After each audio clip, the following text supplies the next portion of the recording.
we have a very special day in front of us here.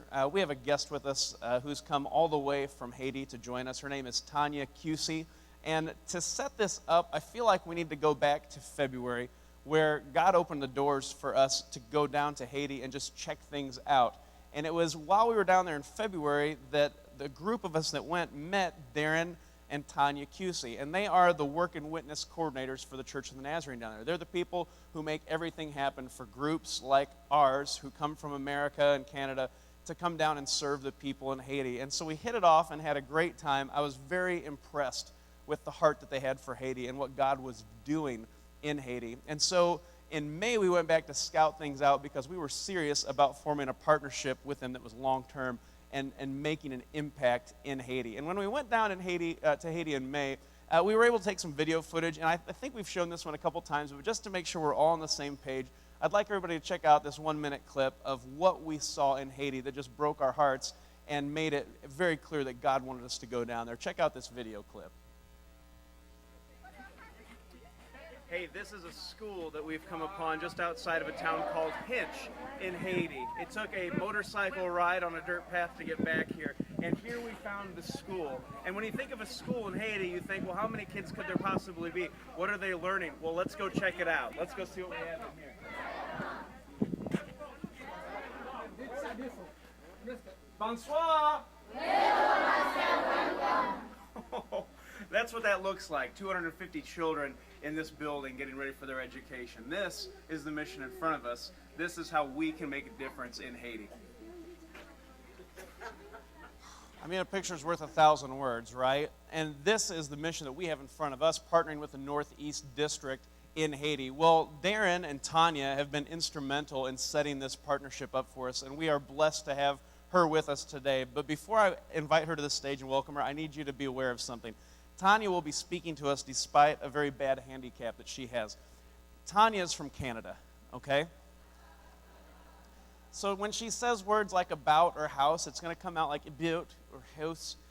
Just go with it, okay? Act like you understand, nod and smile, and it'll be fine.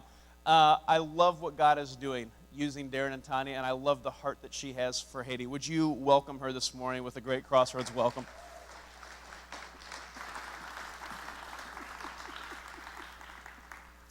You are bad. You are bad. You are bad. Muy malo in Espanol. Well, good morning. Bonjour tout le monde. Mais content way aujourd'hui. That is not Canadian. That is Creole. And it means this. Good morning, everyone. I'm very happy to see you today. And I am indeed happy to see you today. Well, I want to get us started off right away because I have an hour to take and put it into 20 minutes. So buckle your seatbelts. Let's see if we can take this ride together. I have a question for you this morning. I think you will pick up pretty quickly that I'm a straight shooter.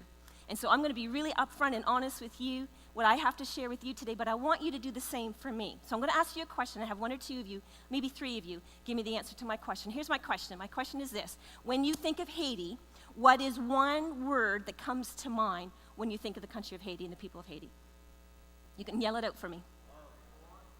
Poverty? Someone else? Love? Need? Destruction? You guys are good. They're more quiet in West Virginia than they are in Indiana. Anyone else? Poverty, destruction, love, need. And what was the last one I heard? Jesus. Well, you guys are really good. I've not heard Jesus and love anywhere I've gone. I've spoken 14, 15 times in the last 3 weeks. Nobody said that. You're doing a good job here, Tim. Way to go. One more. There's one that you haven't said I'm very surprised about. Devil's country. That's a unique one. But nobody has said earthquake. Did you say it and I didn't hear it? Well, if you had asked me that question 16, 17 months ago, I would have given you a straight answer. Now, it's a little harsh, but it is the truth. I would have said this. I would have said hell on earth. Whenever I would think of Haiti or anyone would ask me about Haiti, that's the thing that would come to my mind. Hell on earth. Harsh, but true. Because here's what would go through my mind when I would think of Haiti. I would think, first of all, of the earthquake and the trauma of having as many as 316,000 people gone in 30 seconds. Not to mention the 1.5 million who were left homeless. When I see that picture, that is staggering to me, and in my mind, that is a picture of what hell must look like. And so I would think of that. If you would ask me, what do you think of Haiti, Tonya? When you think of Haiti, what comes to mind? I would have said, you know what? Hell on earth. It is not a place I would want to go. It is not a place that I would want to take my children. So you can imagine, only imagine, what it was like when God said to myself, my husband, and 2 of our 3 children, I'm calling you to Haiti, which I would have thought it was hell on earth. That's a whole other message for another time.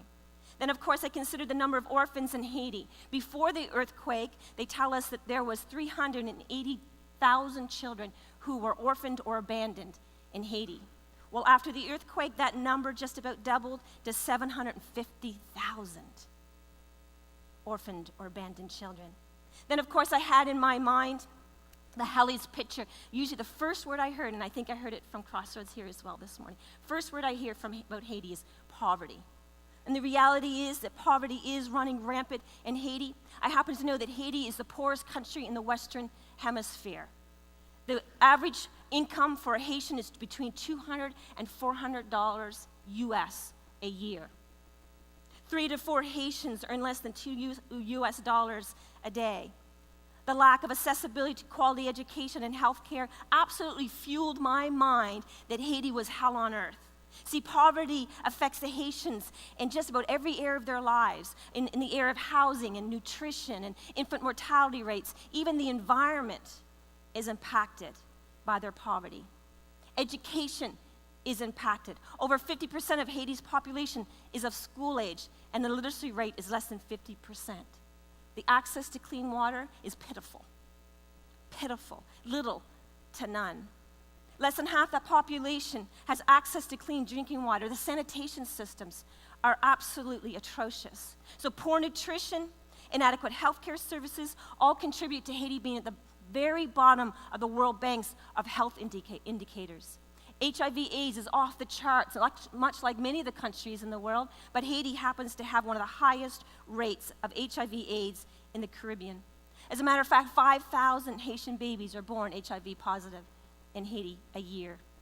Now, I'm a little bit of a health freak. I haven't been able to be so much so here in the United States. You guys have some great restaurants. I would almost want to be American. Maybe, eh? Maybe. So I haven't been so much of a health freak in the 3 weeks that I've been in the United States. But anything that like dengue fever and typhoid and malaria and yellow fever and cholera and AIDS and chikungunya, I do that with a Western accent. Chikungunya, it is not from KFC, it's actually from a mosquito. And it's not a nice disease at all. Anything that it's a disease or a sickness that North America doesn't even know how to pronounce, let alone spell or know what it means, is a little bit of a place that I would describe as potentially hell on earth. Then, of course, I thought of the 200-year anniversary of Haiti's dedication to the religion of voodooism that was recently celebrated. Now, I happen to know that Haiti is a culture that is significantly influenced by voodoo worship.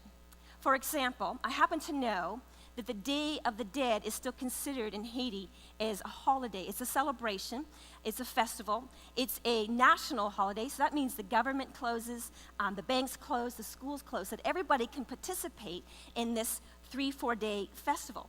And so while in the United States and Canada, many will be participating in Halloween on October 31st. In Haiti, the children will go to the grave sites and they will bring trinkets and treasures and gifts to the children of the dead, and they will invite the dead children to come and to play with them.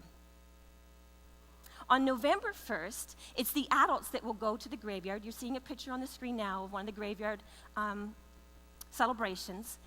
And they will go, the adults will go and do the same thing, except they will invite the adult spirits to come and to fellowship with them, adult spirits of their family and friends.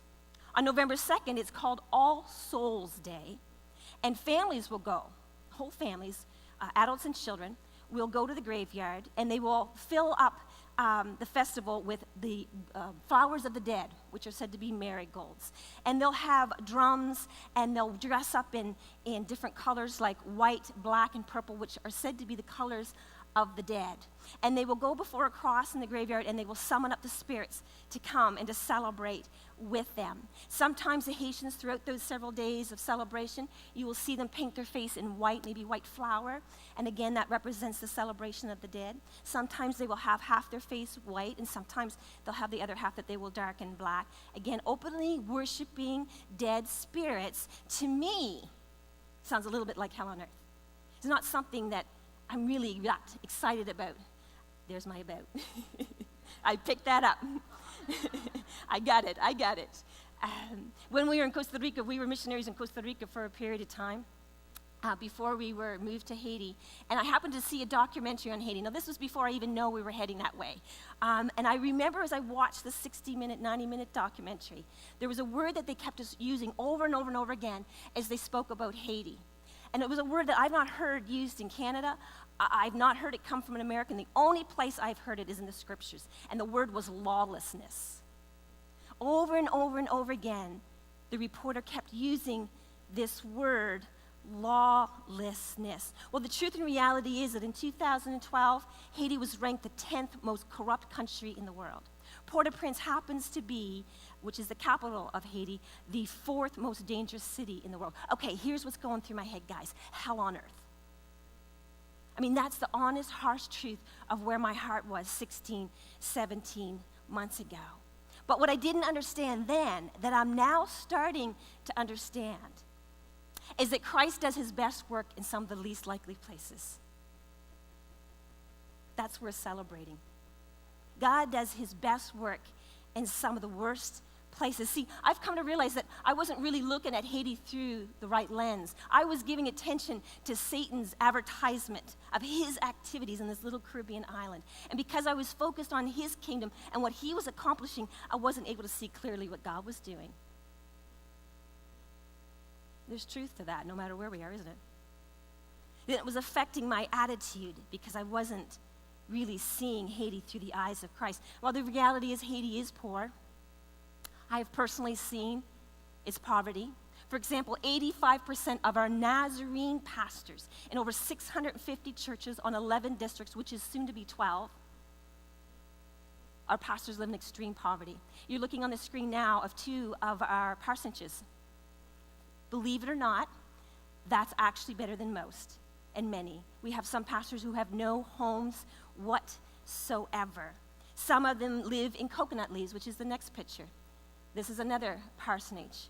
You can't see it really well on the screen perhaps, but on my left hand, there's a little bit of a structure there of coconut leaves. There are many buildings that are made with those coconut leaves, including some of our pastors' homes. I happen to know of a Nazarene pastor who lost his home. His family lost his home in the earthquake, and they have been living in a pig pen for 4 years now. If we switch to the next picture, we'll show you that. This is, up at the upper corner, a picture of a pig pen. The bottom corner is the picture of the kitchen. Haitians typically have their kitchens outside of their main dwelling simply because they cook with coal, and so it can be very dirty and smoky. And so they will stay and have their kitchen outside. Yes, it's true. Voodooism is an issue.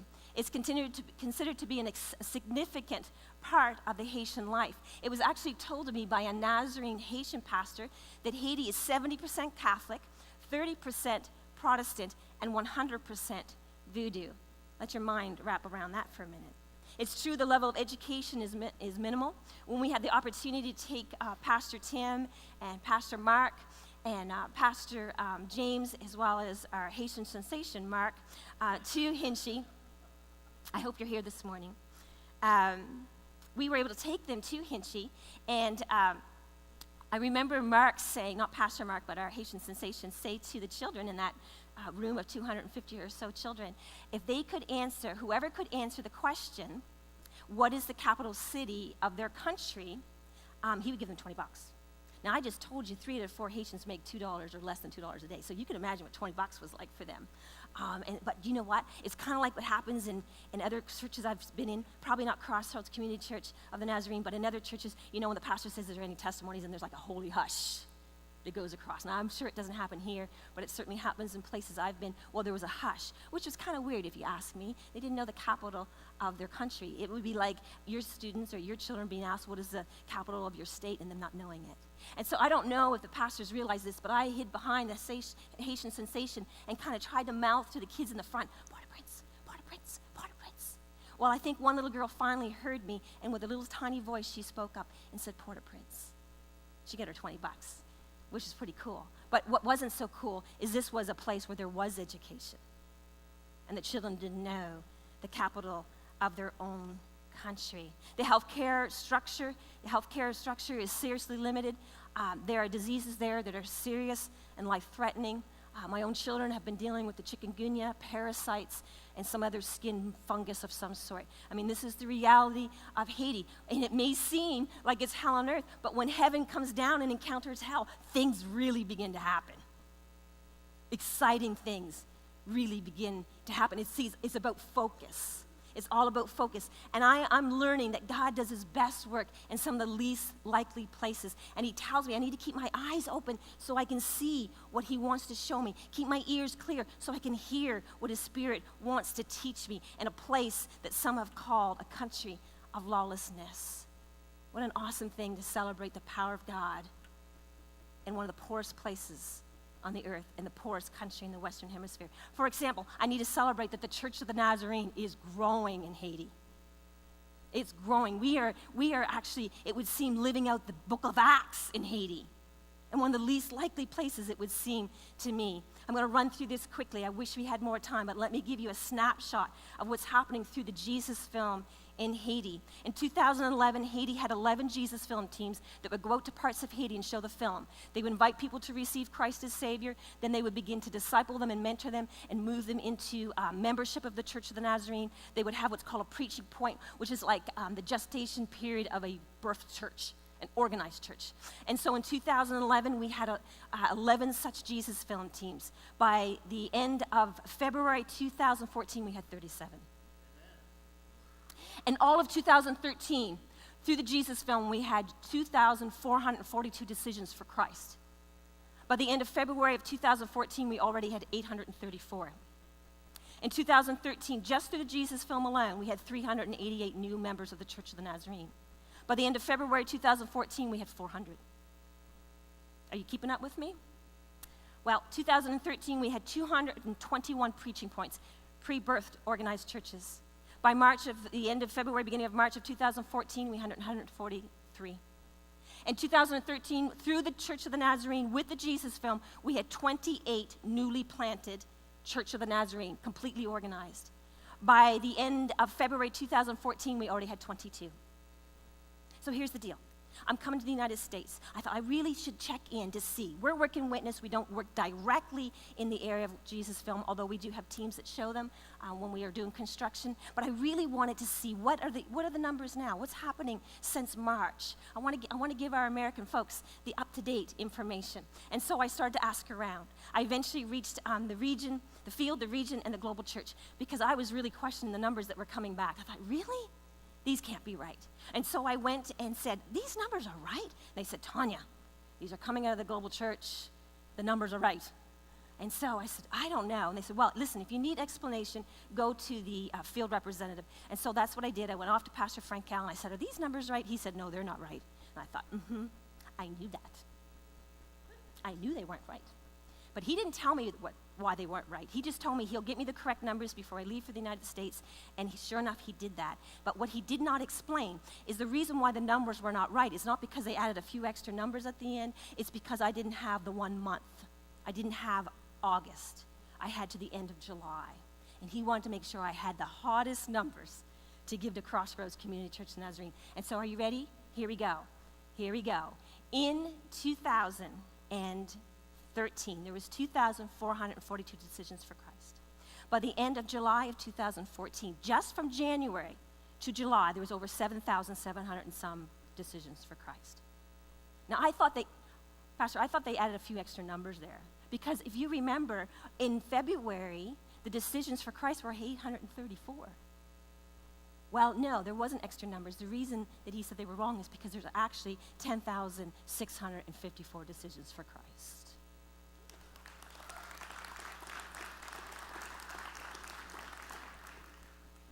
God does his best work in the least likely places. As a matter of fact, at the end of February of this year, we had 22 organized churches, where last year we had 28. As of the end of August, we now have 72 fully organized Church of the Nazarene in less than 1 year. 25 to 35% of all decisions for Christ through the Jesus film, globally, Church of the Nazarene, the entire world, comes out of Haiti. See, I had my focus wrong. It was on all this activity that Satan was able to accomplish in Haiti. And because I was so overwhelmed by what his kingdom was accomplishing, I wasn't seeing what God was doing. And God's doing amazing things. It's amazing. I also need to publicly praise the Lord that he is setting free from oppression, demonic oppression, voodoo priests. I don't have time. I didn't get to time to tell you how I visited a voodoo temple. That was an experience that we're not going to go into today. But I also have been able to meet a voodoo priest who came to Christ through the efforts of the Church of the Nazarene in a place that is like the Garden of Eden in Haiti. It is unbelievable. It's like stepping back into the scriptures in the Old Testament. And I've been able to meet this voodoo priest who has come to Christ and now wants to sell his land to the Church of the Nazarene so they can come back and build a church. He also wants a school and a clinic. How cool is that? So yes, voodooism is huge in Haiti, but God is going into the pit of hell and bringing them to faith in his son, Jesus Christ. I need to celebrate that. I also need to give witness to the pastors' houses that are being built. Pastor Seville, I didn't spend a whole lot of time in explaining what happened to him and his family other than to tell you that he lost his home in the earthquake. It could not be repaired. He sold it to the land, to the district. The district said, we don't have anything to give you. The best we can give you is a pig pen. If you want to move the pigs out, we'll move you and your family in. And so he moved in with his son, his granddaughter, his daughter, his mother, and his wife. You're seeing all but the older daughter in that picture. That's Pastor Seville there. Do you notice what is on his face? A smile. He has a smile as he stands in front of his pig pen. Well, when we met Pastor Seville in November of last year, and we spoke with him and got knowledge of his story, heard his heart, asked him how we could pray for him. Now, he did not say, would you pray that God would give me a house and get me and my family out of this pig pen? He didn't say that. He said this, would you pray that God would enable me to be a faithful man of God to the call that he has on my life? Number 2 prayer request was this, would you pray that my people will have a vision for the community in which he has placed us? So we did pray over him, but we not only prayed for those requests, we asked the Lord to send a team that would come and get this man out of the pig pen. Well, God answered. And in August of this year, we had a team from Washington State. I'm learning. It's a state and a capital. 2 different things. Are you proud of me? That's okay. I'll ask you about some questions about Canada, and I wonder if you could answer them. But nevertheless, we had a wonderful team come from Washington. And guess what they did? They built Pastor Seville a house. It's the next picture. That's worth praising the Lord. He was so excited. If you go to our Facebook page, Work and Witness Facebook, you'll actually see a video and an interview that we did with Pastor Seville. And one of the things he was most excited about was the fact that this building was painted. Now, to me, I was more excited about the fact that he had a toilet. It doesn't quite flush the way we would have in the United States and Canada, but it is a toilet. And so this is a 3-bedroom home on, I think it's 500 square feet. I think we were able to build, that team was able to build it for between $10,000 to $12,000. 3 bedrooms, was able to make him some furniture, and we're just thankful to God. Yes, we have poverty. Yes, we have pastors and God's people that are living in pig pens, but God hears and answers prayer and does amazing things when his people say, yes, we will go and we will share the love of Christ. The earthquake was horrible, horrible, horrible, horrible. As a matter of fact, the earthquake is more horrible than I imagined before I even went to Haiti. I mean, it was horrible. It was truly horrible. But you know, I need to put my attention on those that the Lord spared and those that were able to experience the supernatural, miraculous mercy of Jesus Christ. See, I grieve the 316,000 that died, and I grieve for the 1.5 million who end up homeless, and many of them in streets of tents, and the heartache of those who survived, who were bearing up to 15 family members.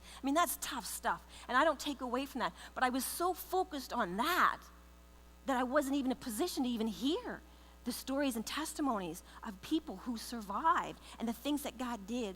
I wish I had more time to tell you a lot of amazing stories, but I do want to tell you at least one. I don't know if you noticed this in the United States. But the 4th year anniversary hit this year on a Sunday. So January 12th, 2014 was 4 years since the earthquake. And so that means that the churches in Haiti and the people of God in Haiti were marking that anniversary in a big way.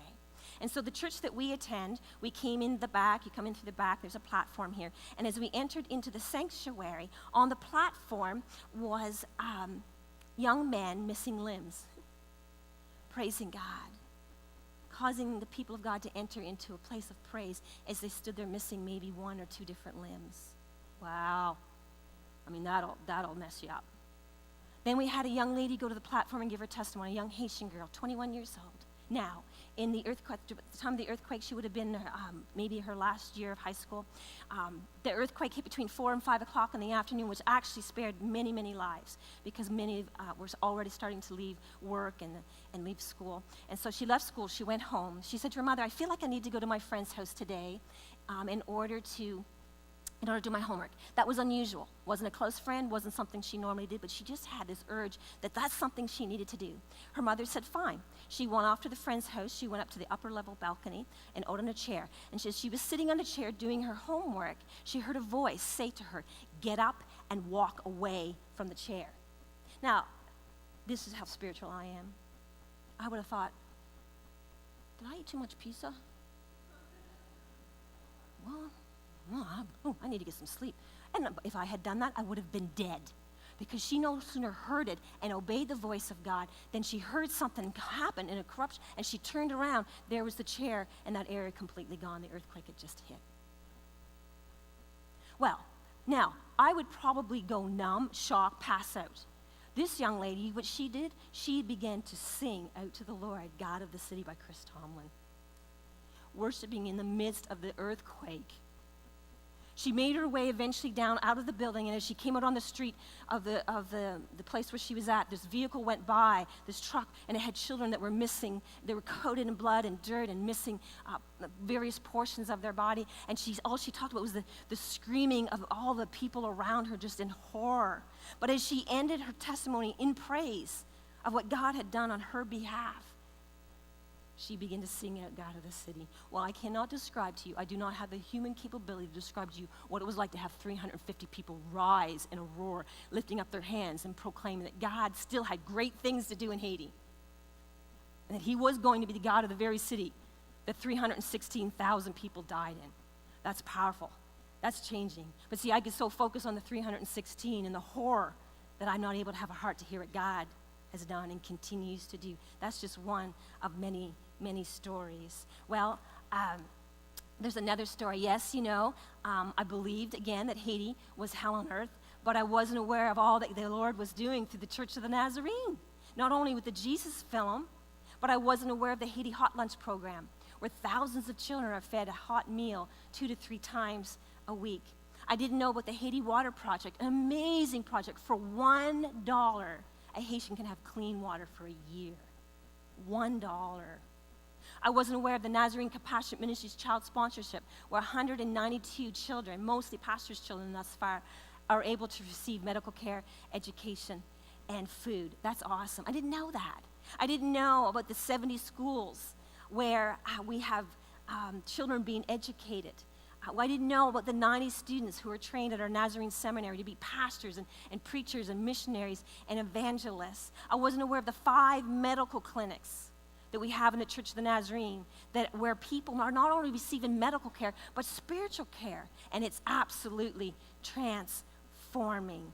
I cannot begin to tell you the amazing, amazing, amazing impact that these short-term missionaries make in the mere 7 to 10 days that they come into Haiti. Totally underestimated the impact, not only on their lives, but on the work of the Lord in Haiti. I never considered that impact, but now I keep seeing them come. We have these teams that come. We had 40 groups last year. Not all were doing construction. Some of them were like Pastor Mark and the team that come and assess. But we had 40 groups come through our work and witness facilities last year. That's a lot of teams. And the impact is amazing and miraculous. As a matter of fact, most of them signed up to come back again. We have a son. We have 3 children. One is in Canada. The other 2 are in Haiti with us. Our 17-year-old says this. He calls them repeat offenders. He calls them repeat offenders. I kind of think that's cool. But overall, and I want to leave you with this. I wish we had more time to talk about this, because this is where there's been the most amount of transformation in my life and with my family as we have spent this last 17 months or so in Haiti. See, the Lord has profoundly and powerfully challenged my mindset of poverty in Haiti. It's true, Haitian Christians included, they may not have the material resources that we have in North America. But I got to tell you something. I have learned that they are rich in ways that I have come to envy. James put it in perspective for me when he wrote in James 2:5. He said this. He said, "Listen, my dear brothers, has not God chosen those who are poor in the eyes of the world to be rich in faith, inherit the kingdom he promised to those who love him?" The reality for me is that Haiti and Haitians are some of the richest people I know. And I've been able to serve in many parts of the Church of the Nazarene in different countries, meeting different cultures. But I have not met those who are as rich in faith as those that I have come to love and serve among in Haiti. They are rich in their level of trust and worship of Christ. I cannot compare any other culture that I've encountered to.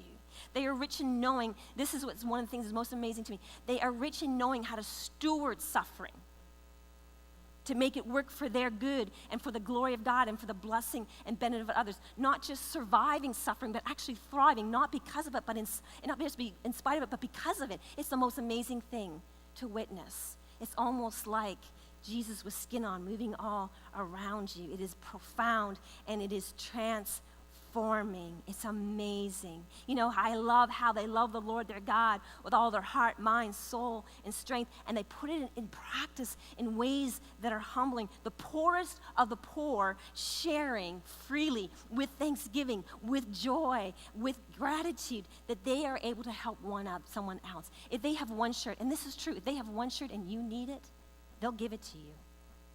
They'll give it to you.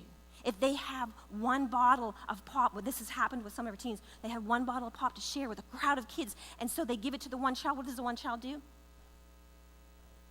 And it just goes down the line. I've seen it with bags of cheesies, one bag of cheesies, and they'll take one cheesy out and they'll share it. It's with the children, it's with the adults. It's stunning to watch this happen. It's amazing how freely they share with those who are even worse off than they are. They can't feed their children, but you need money to bury your loved one. They will give you what they have. They will go without food. It happens over and over again. They will go without food so that you can have your 1, 2, or 3 servings of food. And they'll do it with joy. They'll be so grateful that you are blessed, even if it's at their sacrifice. It's transforming. It's transforming. They don't just survive, but they thrive in the midst of suffering, and they do it with joy. So, here's my deal. When you think of Haiti and some of the words that you gave to me earlier, poverty, devastation, the earthquake, and some of the other words that we heard here this morning and some of the other churches I've been in, maybe, just maybe, you'll reconsider how you see Haiti. Maybe you could possibly consider your concept it's maybe something a little bit less than what Haiti really is about. See, I've come to love Haiti. I used to think Haiti was hell on earth, and I believed it strongly. I really did. But I would tell you, I wouldn't want to be anywhere else in Haiti. I can't wait to be back to what I would have described as the worst place on the face of the earth. That's the true transformation, the transformation of the heart. I wouldn't want to be anywhere else. God has changed Haiti from hell to heaven for me. And who knows? Who knows? Maybe some of you are considering whether or not you'll join in with a team that's going to Hinch in February. Maybe you're not so sure. Maybe you thought of Haiti as being hell on earth. Maybe you were caught up in some of the places I was caught up in. You're thinking about this little Caribbean island. Maybe you'll reconsider. Maybe you'll come for yourself and see and taste and see what God is doing in Haiti. And it's possible, it's just possible that you may be listed on the repeat offenders list of those who continue to come back from Crossroads Community Church of the Nazarene. Whether or not you become a repeat offender, that would be yet to be seen, but I can promise you this, you will be changed. You will definitely be challenged. You will be challenged, but you will be changed. Because you know what? when heaven comes down and encounters hell on earth, supernatural, Holy Spirit, dunamis stuff takes place. And so come on over and visit us in Haiti. Merci en pile. Bon Dieu béni vous. Thank you so much. May God bless you.